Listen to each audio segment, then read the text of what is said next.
what hasn't changed is Google's still king, right? This month alone, Google has got more searches than in the history of its existence on a daily basis, right? So the market's there, the searchers are there. And while AI tools are presenting a new avenue and channel for searches, Google's overwhelming presence and usership base continues to be the big source of traffic for brands, businesses, companies.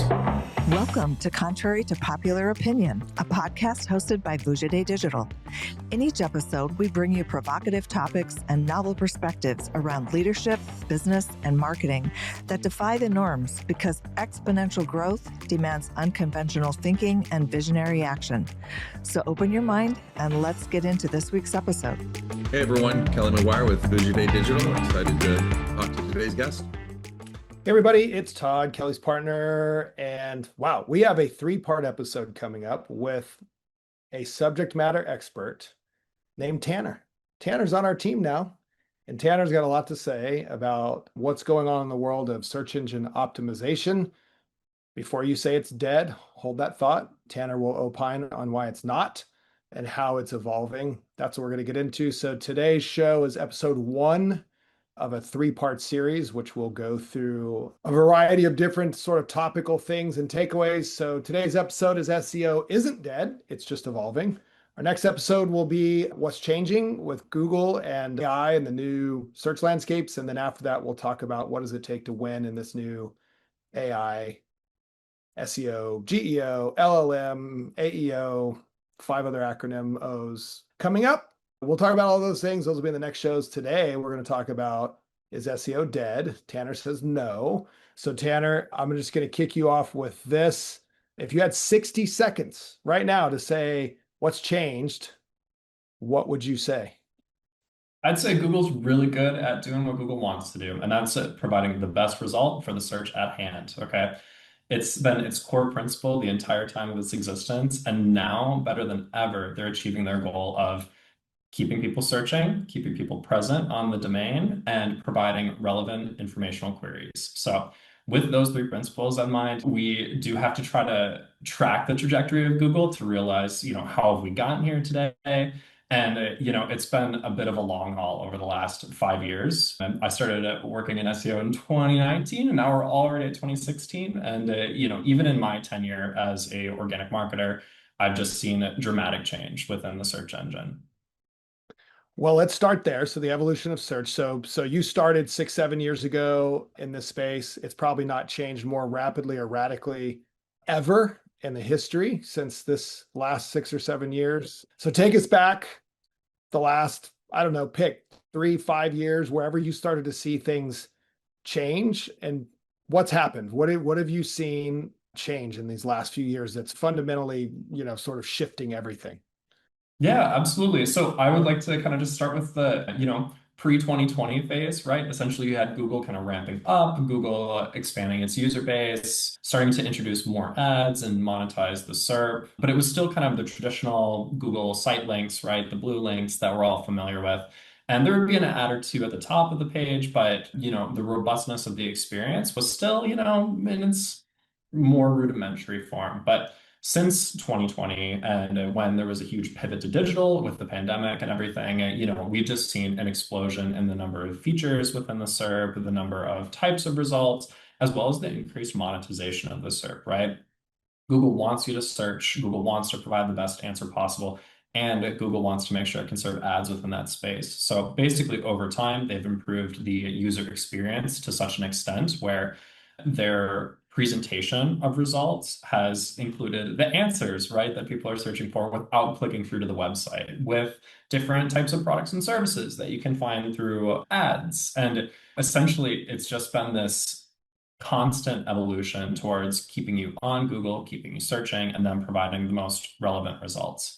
That was kind of the last 5 years, but since the broader adoption of AI results, rolling out AI overviews, integrating the type of Q&A format that we're more used to seeing with large language models, the game's yet again changed, right? One classic example I like to point to is how in the last year of rolling out AI overviews, you'll see ads at one position and AI at the other, and then integrated. And essentially, we're in this, experiment for how do we balance the presentation of different results with the ever-changing SERP. For companies to find that balance and really understand what type of keywords they want to perform for, what type of queries they want to show up for, it's really just going to take a new approach to trying to be present more holistically. Yeah, it's certainly changed. Kelly, has your use of Google when you search for something, because I know you don't even always use Google, we're going to ask a bigger fundamental question or existential question about that later. Has it changed a lot? It has, yeah. I just because of the way that I find myself engaging with AI in my day-to-day work life. Would you say your use of Google has dropped dramatically? No, I mean, I use Google as much, but again, the purpose in which I use it, which is actually one of the questions I wanted to ask Tanner is, because Tanner, you started out by saying, the purpose of Google is to give search results and to keep people to give them the right answer and to kind of keep them on property. And I believe that to be true, but it's interesting because I see the purpose of search results, pure search results, and AI answers as potentially different objectives, right? Because for me, if I look at search results, that is a zero sum. I want something that solves this problem, right? I'm looking for the best burger near me, or I'm looking for a veterinarian that's open or something like that. That is a very much here's solutions to your very clear problem, versus the AI answers are a little bit more contextually relevant. It's a little bit sourced. It's a little bit, are you looking for a highly rated veterinarian? Are you looking for a unique burger? There's more nuance in the engagement. And I say that distinction because when you ask me, Todd, if my use of Google has changed, my amount of use, I don't think has changed that much, but the way and the priority in which I go through the answers is different. If I am exploratory, if I'm thinking of a subject and I want answers, I don't know where I'm going, the AI answers are a lot more helpful to me because I'm looking at, I don't really know exactly what I want, but I'm exploring a subject and maybe that uncovers things I wasn't thinking about. And I love the AI answers for that. If I'm literally just, I want a burger near me or the best deal or what are the hours that something's open, I really want those answers quickly and it's in there. And I think that distinction is very critical in the behavior has shifted more in the last couple of years than I think search behavior has ever shifted before. And I think that is what anchors a lot of this conversation is the adaptation to how people expect and engage with Google is something that I don't know that everyone's keeping up with. I think people are first asking the question, am I maintaining my traffic and my business results, which I totally understand why. But I think that may be blinding to the bigger, how is the actual usership and behavior shifting and how am I adapting my business and what I can extract from the business accordingly? I think that's the new horizon that offers a lot more interesting opportunity. Well, let's go to this, Tanner. What hasn't changed? We're talking about all the change, right? And everybody's talking about AI this and AI that. So, there's all this disruption in what we're talking about. Are there things that haven't changed within foundational principles of being an organic marketer, having to contend with SEO, with content, with the back end sort of on-page technical things, the off-page things? Are there core things that haven't changed? Yeah, I mean, kind of just like breaking down what we're seeing in the industry, what hasn't changed is Google's still king, right? This month alone, Google has got more searches than in the history of its existence on a daily basis, right? So the market's there, the searchers are there. And while AI tools are presenting a new avenue and channel for searches, Google's overwhelming presence and usership base continues to be the big source of traffic for brands, businesses, companies. And making sure that you can follow those guardrails is going to be how you're able to monetize that organic interest that's out there, right? So what hasn't changed are two things. The technical side, your site needs to be set up in compliance with search engine crawlers and scrapers and bots. Period. If something is broken on your website, you will not be eligible to rank in those traffic driving positions that you previously were able to capture traffic from. So that's the foundation of it, right? It's got to be readable for bots. On the content side and what you present to search engines, it is essential to remember that if you're not answering the intent of the search that is going into the bar, you will also not appear. Competition's increased, ad space has increased, monetization of the SERP has increased, and AI overviews have presented this new curveball. But those two fundamental questions have to be answered if you are still looking to leverage organic search as a scalable channel, which it fundamentally still is. Let me ask you a question on that, because you said something there that's really interesting to me, because I fully believe that Google's the activity is certainly up and as much as it ever was. But I would say nearly every I don't believe that, for the record. I'm shocked by that. But let's hold it true or not. Maybe that'll be part of the answer to my follow-up question then, is because I would say almost every single client that we talk to or get exposed to or look at, it's anywhere from 30 to 80% down on organic traffic hitting their site in terms of what's in there. And I find that really interesting because, well, you say that Google's objective is to deliver the best result, which I totally understand that. I would say equal, if not arguably more, is their objective is to make money. And so if if their organic traffic to most sites is down by that much, what does that say about the way that the reaction of the people who are losing that organic source and that opportunity to convert into monetization, because that's also everyone else's business element? It's almost this weird existential question of like, are you serving the people in their interest? Or are you trying to make money off of it? And that balance between that.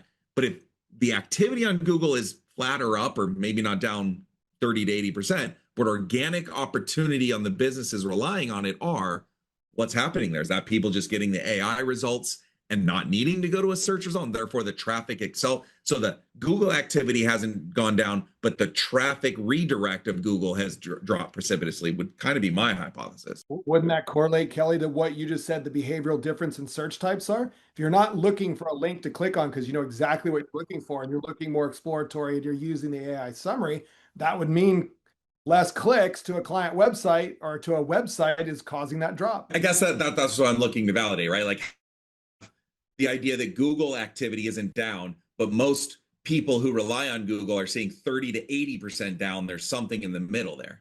Yeah, the middle is click-through rate, right? So we are seeing click-through rate slow down due to a increased monetization of the SERP and AI overviews providing the answers to those questions, right? And each one of those things can be broke down into specific points, but focusing more on the latter, the AI overviews, what's becoming difficult is aligning search intent with what you're offering on your website, right? So if you are able to show up in an informational query that we would consider to be a non-conversion related search, right? Someone researching a topic or some sort of subject, right, isn't intent on making a purchase inherently. But the trick is now evolving around, okay, well, how can you show up in an informational query with something that introduces someone into your marketing funnel, right? So that's really what it is. And that is predicated on having really good content, right? Being able to answer that question that they're asking, then to introduce them to your funnel and then get a conversion out of it, right? So it is upping the task for marketers and brands, because they have to be clear in what they're offering and they have to have a specific angle and they have to have a selling point that resonates for someone who's looking for an informational query. Whereas in the past, it was just easier to rank, easier to get clicks, right? Now there is more effort that needs to go into the process. Interesting, because for me, it really brings up this big argument where we're constantly in this battle of AI is supposed to make everything so much easier and cheaper and faster. And then there's the other side of it, but it's actually making so many things more fragmented and changing behaviors.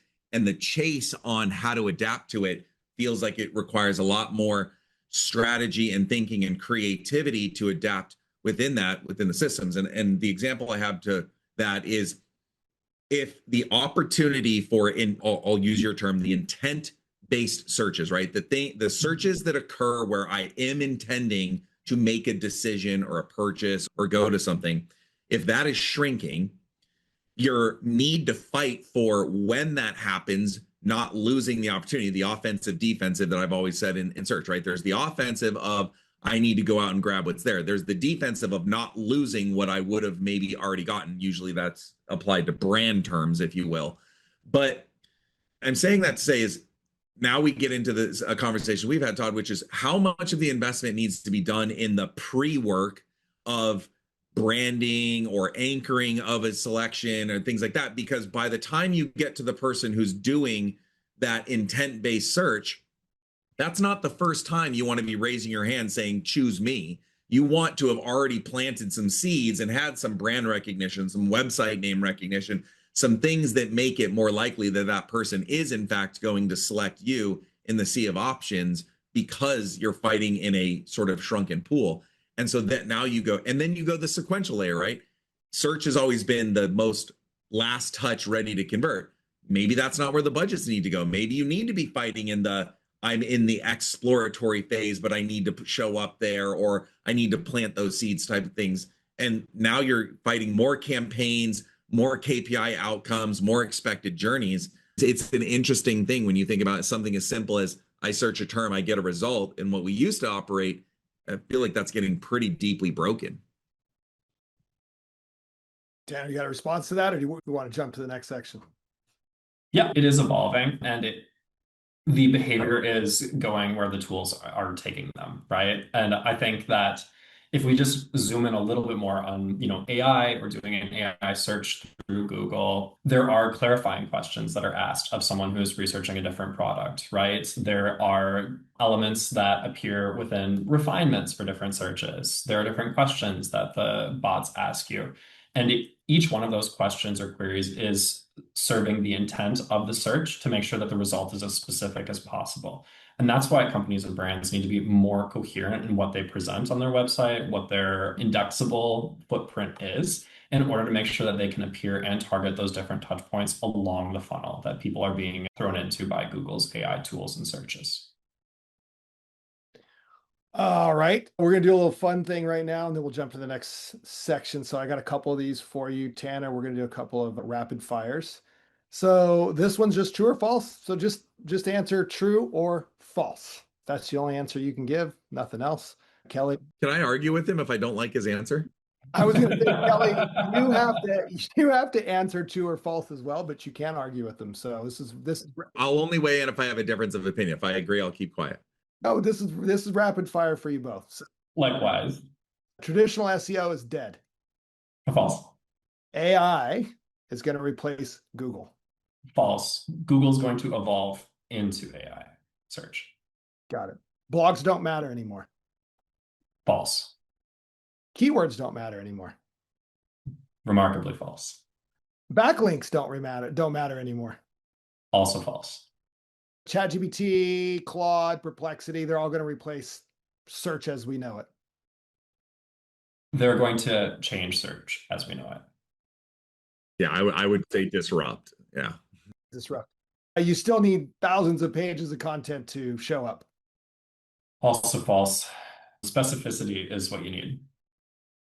And well, so would you clarify that, Tanner, with, I think the content for a lot longer. I think the conversations matter now, right? This is why Reddit is so important. This is why social mentions and so forth. So I think it's the real-time relevance of conversation that is happening as a signal versus just hard crawled content. That's what I think is changing. I would totally agree with you, Kelly. Yeah, I think you're spot on. There's been a decentralization of information about different topics, right? As AI tries to present unbiased results, or the large language model tries to present unbiased results, their sources of information are going to come from different places, right? Outside of brands' ability to control those. Now, in order to research that, you have to see what AI is pulling information from, and then it kind of work backwards from there. So totally agree. So the biggest behavioral change I think we can all agree on is that, so when prior to LLMs, there was only one place to find answers for the most part, right? And that was Google. If you needed an answer, you Googled it, and you found it either on Google or whatever website Google pointed you to, you found your answer. Now, you arguably don't theoretically or technically need Google. So Kelly, I guess this is more for the long form answer, not the short form, quick answer to like business hours, or I know the pair of shoes I want to buy. I'm just looking for, the shopping deal. If that were not the case, do we believe that if people are just using the internet to find answers to things for the most part, does Google sort of fall by the wayside, given it's providing its own AI answers, right? But I know anecdotally, as a proof point here, myself, my 20-year-old daughter, my wife, I probably use ChatGPT or Claude 50% of the time when I'm looking for an answer for something, and I don't use Google anymore. Do we think that's universally true? I think Google's probably lost its dominant default, nothing else challenges it answer that it lived off of for so very, very long, right? To your point, it was the default. I don't know what I'm looking for. I'm going to search for it. And there was very little things to challenge whether or not that was the way you went hunting. I do think that there is a diversification. I still think Google will be the dominant element once you know what you want. But I think that people will still engage in discovery, conversation, curiosity in other places that they never had before. So yes, I think that the default, there's nothing else to challenge it, has been eroded quite considerably. So here was my killer question before: is Google too big to fail? I want to go back on the rapid fire one that might prompt you to go deeper, Tanner, but I want you to answer this. My question for you on the rapid fire yes or no is the idea of gray or black hat or gamification of controlling the answer, right? Because again, if you go back to Google, the idea of Google is give the best answer to what someone's intent is. Everyone's SEO work was make me the best answer, whether that's true or not. And I used all the backlinking and all the gamification and the gray hat and the black hat. Is that dead, or is that evolved, or what is that world of controlling that look like? That's our next topic, Kelly. Generative engine optimization or answer engine optimization. Let's go there. Tanner, let's talk about what is it? What's different about it? Is there a gray hat version of that, like there has been for so many years of SEO? Is there a gray hat version of GEO or AEO? Is it about ranking pages? Is it about making sure there's other types of content out there? Tell us what it is, what it isn't, and is it hackable? People are definitely trying. I mean, you can definitely see different tactics being deployed out there, testing websites. There are attempts. I myself am strictly a white hat marketer. But what I can say, and more interestingly enough, is the rate of Google algorithm updates has changed pretty notably over the last couple of years, especially over the course of my career. There'd be maybe one or two big updates a year. And it's almost as if in 2026, we're seeing a Google core algo update every month. A lot of those are spam updates. So while people are more creative in what they try to do to, hack the results, ability to adapt and find those types of tactics is increasing. And we see that directly in their algo update log, because the pace of which it's incredible how quickly they're able to kind of change things or update the game, if you will, to make sure that it is fair for businesses. Okay. If that's the case, what would be an example of it? Have you seen like examples of hacks? Like Kelly's asking, like what would be a version of a gray hat sort of effort or activity around generative engine optimization? Because I don't even know yet if people fully, brands, organic marketers, people like you, do you really think you have a full grasp yet on what is shaping and impacting the GEO, AEO answers? I hear a lot about Reddit. You'd have to talk to the Yeah, I would love to ask a Google engineer that question. We can only infer what we see in the day-to-day. But one great example of this kind of, gray hat sort of interesting change that I've been tracking over the last couple of years is just the sources of information for different result types. Recently in the last 24 months, we've seen a surge in Reddit visibility, right? And that has kind of come up, especially within the review space or the research space. We saw forums integrated as a SERP feature that is taking up more real estate within results. However, over time, it seems that now YouTube and other video-based platforms are starting to replace Reddit's space. YouTube is owned by Google, having more, indexable content. Yeah, my, theory on this is Google and Reddit worked together on training LLMs, right? And then Google was able to use its YouTube data to train large language models. So you can almost see which way the algorithm is diverting people. And I think it's in the benefit of the company to provide the best result possible. Okay. Kelly, I know you got a couple more things as we sort of steer towards the end of the episode here and get a lead in out there for the next one. I've got one more lightning round to go through, but why don't you get through your two things and then we'll do the lightning round last. Okay. So my two things are, the first one is along the lines of what we just talked about. Tanner, do you see or do you have any thoughts around the evolution of SEO and AEO, where traditionally, because Google was dominant, you really were trying to look at and learn the best practices for sort of one destination, right? What does Google respond to? What do they like? Backlinks, they like conversations, they like certain structures in blog data and all of that. And that's how I rank better in Google. And if I achieve that, I win.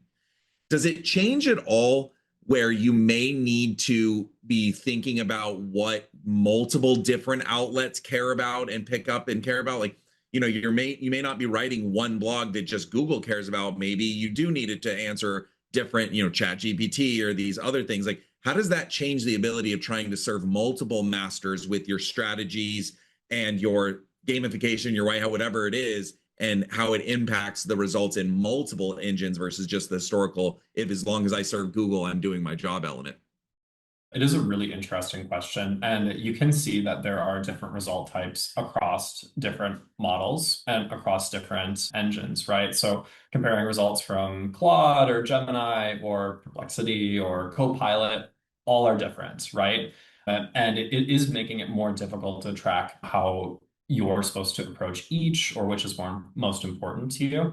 However, it does seem, to me at least, that within the LLM industry, once a model is released, others have access to it and are able to kind of figure out what they're doing within their, new result types. So that means that there is a little bit of a convergence between different models. So I don't think we have to worry as much about the different models and their result types, because I do think that there's a little bit of, a catch-up game going on whenever a new release is put out. So they will eventually, I believe, converge because they learn from each other.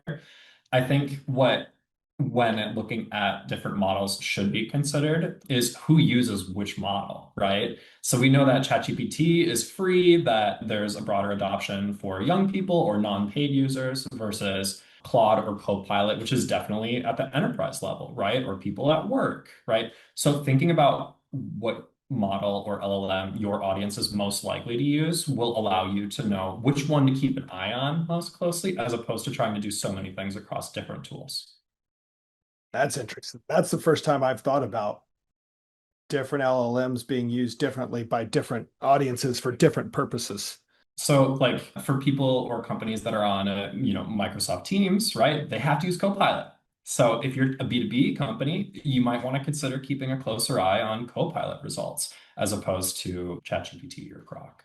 What's the background or the back end engine of Copilot? That's a Microsoft. Is it its own? It's not running on something else? I believe it is. Yeah. Yeah, I think Microsoft has their own, so it's not Anthropic, OpenAI. Like I think it's their own backbone. Not sure though. Okay, so my very, very last one, I'll let you go into rapid fire, but I think I want to save this one as a cliffhanger for the follow-up episode, but I'm going to kind of tease it out so that I don't forget it when it goes into there. So I'm going to use my analogy of, in my Doctor Strange sort of multiverse, seeing different paths of what could happen. One of the ones that I really think has a high probability, doesn't mean it will happen, absolutely not, but I think it is entirely possible, is, as you mentioned, Google has all these updates and constantly going out with the spam and all of that. And I think that we're in a world where people are using AI to develop and to combat or to address SEO and AEO. And so you have so much of the content being written by AI and so much of the best practices and the tagging and everything being done by AI. And I foresee a potential car crash down the line of that, where eventually Google's like, well, we don't want, we want authenticity behind what we're getting. And I could see a big knocking down of everything that ranked because AI drove it being all of a sudden penalized and almost reset in a world where it's like, if it is obviously AI content, AI driven, then all of a sudden you go back to go, right? It's the sorry game, or it's the chutes and ladders where you go back down. And I'm not saying it will happen, but I can absolutely plausibly see a scenario where you're doing great and all of a sudden you just get crushed because AI decided, well, we don't want all this AI driven stuff being the answer that's in there. And it's something that I thought about not that long ago. I was like, that's really interesting on that. So can answer it now, or we can leave that as a cliffhanger. No, I think that's awesome to consider. There are whole fields dedicated to make sure that the inputs to AI and large language models are clean and not outputs of other AI, right? So there are different sub-industries within the field that try to account for that issue. But yeah, AI teaching AI is really not what you were hoping for with these broader tools. And I'm, super bullish on human content that is well developed by experts. But that's not efficient. That's not cheap. It's not, but doing things the right way usually isn't. Now let's try to get people to pay for doing things the right way. That's all right. So we'll wrap up. Next episode, we're going to talk a little bit more. We're going to go a little bit deeper and more specific about the state of search. What are some of the core principles? We're going to talk about zero-click searches, shopping experiences, things that are a little bit more in the gravel of what's going on there. So before we wrap, final thing is, so this is one last lightning round for you, Tanner, and Kelly, you can jump in. These are one word or short answers. Lightning round. Best SEO tool. Screaming Frog. Most overrated SEO metric. Impressions. Most underrated metric. Session duration. On-site engagement. I like that. Biggest ranking myth. Quantity over quality. One thing every CEO misunderstands about SEO. It's scalable and it sets you up for success over a long time horizon. I have my answer to that one. I'm going to jump in on that one because this is the one that Tanner listens to me every single time we go on the pitch. Is that you can wait, that there's not a time factor to it, right? That if I do it next month or 6 months from now, I'm not going to be further and further behind. I think there's a gross miscalculation that this stuff isn't moving and you're not falling further behind the longer you take to address it. Agree. Okay, for both of you, Google or ChatGPT? Google. I use ChatGPT more. Well, I'm very purpose driven, but I got to pick one, Google or ChatGPT? ChatGPT. All right, 50-50. I think the rest aren't all that exciting of my technical SEO or content, Tanner. Yeah, both. You can't have one without the other. You got the yin and the yang. That's good enough for today then. We'll come back with episode number 2 and then episode number 3, which will bring in our paid side of the equation in that conversation with you, Tanner. So you have paid and organic represented in episode number 3. Tanner Zoromski, thank you. You are a subject matter expert of a lot of information in this space, and we're glad to have you here on our team and on our podcast, and we'll do more. Thanks for the time, everyone. Thanks for listening to Contrary to Popular Opinion, where we challenge you to think independently, push the limits, and take uncommon action so you can achieve game-changing results in your business and your life. To stay up to date with our latest episodes, be sure to click the follow or subscribe button now. Thanks again for listening. See you next time.